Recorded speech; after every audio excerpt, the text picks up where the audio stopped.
அஸ்ஸலாமலைக்கும். Hi friends, எல்லோரும் எப்படி இருக்கீங்க? நல்லா இருக்கீங்களா? அல்ஹம்துலில்லாஹ் நாங்கள் நல்லா இருக்கோம். இன்றைக்கி சண்டே விளாக் தான் பார்க்க போகிறீங்க ஃப்ரெண்ட்ஸ். காலையில் எழுந்திரிச்சோடனே தோசை மாவு எடுத்து வெளியே வச்சாச்சு ஃப்ரெண்ட்ஸ். பிள்ளைக்கு தோசை மாவை கண்டோடனே முட்டை தோசை தான் விரும்பி சாப்பிடுவாங்க. அதனால் கேட்டாச்சு, ஏம்மா முட்டை தோசை வேணும் அப்படின்னு சொன்னதால் அவங்களுக்கு மட்டும்தான் மாவு இருந்துச்சு. பிறகு எனக்கு கொஞ்சம் பச்சரிசி மாவு இனிப்பாக எதுவும் சாப்பிடணும்னு தோணுச்சு. அதனால் வந்து பச்சரிசி மாவில் கூழ் செஞ்சு நான் பிரேக்ஃபாஸ்ட்டை முடிச்சாச்சு ஃப்ரெண்ட்ஸ். பிள்ளைங்க ஞாயிற்றுக்கிழமை லைட்டாக தான் எந்திரிப்பாங்க. அதனால் அவங்க எந்திரிச்சப்பறம் அவங்களுக்கு பிடிச்ச மாதிரியே பிரேக்ஃபாஸ்ட் ரெடி பண்ணி கொடுக்கலாமா அப்படின்னுட்டு ரொம்ப ஸ்லோவாக தான் போச்சு இந்த மார்னிங். பிறகு பிள்ளை வந்து எனக்கு பல்லாரி உரிக்கவே ரொம்ப மாய்ச்சலாக இருந்துச்சு. பிள்ளை வந்து சாப்பரில் போட்டு நான் வந்து உரித்து வச்சுருந்தேன். பிள்ளை சாப்பரில் போட்டு ரெடி பண்ணி தந்துட்டாங்க. சரின்னுட்டு அதுக்கப்புறம் அதை ரெடி பண்ணிவிட்டு பிள்ளைக்கு வந்து நல்லா காரசாரமாக மிளகா போட்டு துவையில் அரைச்சி கொடுத்துடலாமா அப்படின்னுட்டு தேங்காய் நல்லா போட்டு அதோட பொரியலை கம்மியாக போட்டால் நல்லாயிருக்கும் துவையில் அரைச்சா. அதனால் பிள்ளைக்கு துவையில் தான் பிடிக்கும். அதனால் அவங்களுக்கு ரெடி பண்ணி தான் எங்களையும் ஒரு துண்டு தேங்காய் எடுத்து சாப்பிட்டுக்கிட்டு அதை வீடியோவில் காமிச்சிக்கிட்டு இருந்தாங்க. என்னுடைய சின்ன மகன் தான். ஏன்னா நான் வந்து சமையல் செய்யும்போது பெரிய மகன் கூட வரமாட்டாங்க. சின்ன மகன் அப்படியே வந்து கிச்சனில் என் கூட நின்றுட்டு ஹெல்ப் பண்ணுதேன் பேரில் நிற்பாங்க பக்கத்தில். அவங்க சொல்லுதப்படி தான் கேட்டேன், ஏம்மா முதல்ல வந்து பல்லாரில் உப்பும் அதுவும் மிளகாத்தூள் சேர்த்துட்டு அதுக்கப்புறம் நீங்கள் வந்து முட்டையை கொட்டி ஊற்றுங்க அப்படின்ட்டு சொன்னதெல்லாம் அவங்களுக்கு பிடிச்ச மாதிரியே 2 தோசையை சுட்டு கொடுத்தாச்சு ஃப்ரெண்ட்ஸ். அவங்க பிரேக்ஃபாஸ்ட்டை முடிச்சிட்டாங்க. பிள்ளைக்கு வந்து ரொம்ப சளி பிடிச்சிருக்கு. அதனால் வந்து நம்ம டானிக்கு எது கொடுத்தாலும் கேட்கல. சரி, ஓமவல்லி இலையை வந்து இதை மாதிரி ஒரு ஈயத்தட்டில் வச்சு சூடு காட்டி வைக்கும்போது அது வந்து இலகம் கொடுக்கும். அதில் வந்து தண்ணி வடியும். அதை வந்து புழிஞ்சி எடுத்துக்கலாம் நம்ம. அதனால் வந்து முதல்ல வந்து பச்சை பசேன்னு இருக்க இலையால் வச்சோடனே இலை வந்து சுருங்கும். அந்த சூட்டுக்கு வந்து சுருக்கும் போது அதில் உள்ள தண்ணி வந்து வெளிப்பட ஆரம்பிச்சிடும். அதனால் வந்து அந்த தண்ணியை நல்லா புழிஞ்சு அந்த சூட்டோடு புழிஞ்சு வந்து பிள்ளைக்கு கொடுத்துக்கலாம்.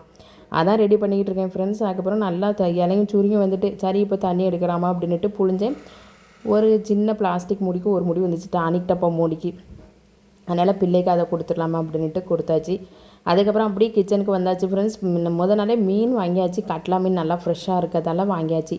இன்றைக்கி மீன் குழம்பு அதோட தேங்காய் பால் சாதமும் ரெடி பண்ணி கொடுத்துடலாமா அப்படின்ட்டு ஒரு பக்கம் தேங்காய் குழம்புக்கும் அரைச்சாச்சு, சோத்துக்கும் அரைச்சாச்சு.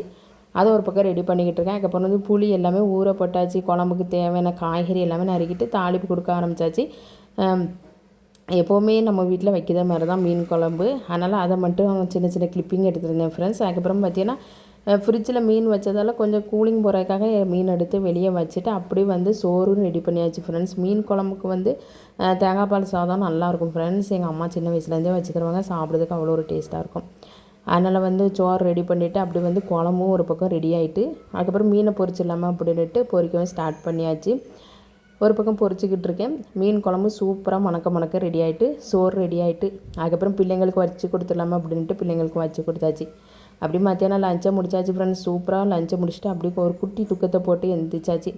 அதுக்கப்புறம் மீன் பொரிச்ச எண்ணெய் அதுக்கப்புறம் மிக்சியும் தொடச்சிடலாமா அப்படின்ட்டு ஒரு பக்கம் தொடச்சிக்கிட்டு இருக்கேன். அதுக்கப்புறம் அடுப்பை தொடச்சிடலாமா அப்படின்ட்டு அடுப்பையும் தொடச்சிட்டு சிங்கில் குறையா தான் பாத்திரம் இருக்குது. ஏன்னா நம்ம மீன் குழம்பு வைக்கும் போதே கொஞ்சம் பாத்திரம் சேர்ந்தது அப்படி கழுவியாச்சு.